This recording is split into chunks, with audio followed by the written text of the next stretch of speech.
महाराष्ट्र की सियासत में आज मातम बस रहा है। बारामती में हुए प्लेन क्रैश ने देश को हिलाकर रख दिया है। हम सब जानते हैं कि इस हादसे में महाराष्ट्र के डिप्टी सीएम अजीत पवार अब हमारे बीच नहीं रहे। ये एक बहुत बड़ी खबर है, लेकिन इस वीवीआईपी मूवमेंट और सियासी शोर के बीच एक नाम और है, एक चेहरा और है जो खामोशी से ओझल हो गया। वो चेहरा जिसने आसमान छूने का सपना देखा था, वो चेहरा जो इस बदकिस्मत विमान को उड़ा रहा था। जी हाँ, मैं बात कर रहा हूं को पायलट कैप्टन शांभवी पाठक की। आज हम बात करेंगे उस होनहार बेटी की जिसने अजीत पवार के साथ अपनी जान गंवाई। आखिर कौन थी शांभवी पाठक और कैसा था उनका आसमान का सफर? बारामती में जो प्लेन क्रैश हुआ वो वीएसआर वेंचर्स का लीयरजेट 45 विमान था। इसे उड़ा रहे थे कैप्टन सुमित कपूर और उनका साथ दे रही थी को पायलट कैप्टन शांभवी पाठक। महज कुछ पलों में सब कुछ राख हो गया। लेकिन जब हम शांभवी के करियर के पन्ने पलटते हैं तो पता चलता है कि वो कोई साधारण पायलट नहीं थी। शांभवी ने अपनी शुरुआती पढ़ाई वायुसेना बाल भारती स्कूल से की थी, यानी अनुशासन और उड़ने का जज्बा उनके बचपन से ही साथ था।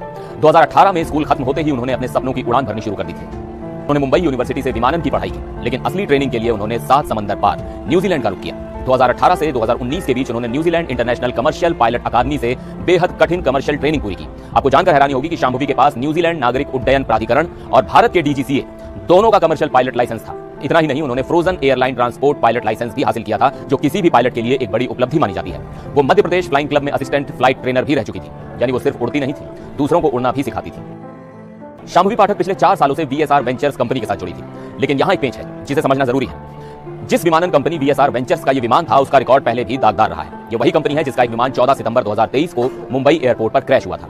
इस कंपनी को कैप्टन विजय सिंह और कैप्टन रोहित सिंह चलाते हैं। सवाल ये उठता है कि क्या सुरक्षा मानकों में कोई कमी थी? शांभवी जैसी होनहार पायलट जिसके पास स्पाइस जेट की एविएशन सिक्योरिटी से लेकर जॉर्डन की A320 ट्रेनिंग तक का अनुभव था, आखिर वो इस हादसे का शिकार कैसे हो गई?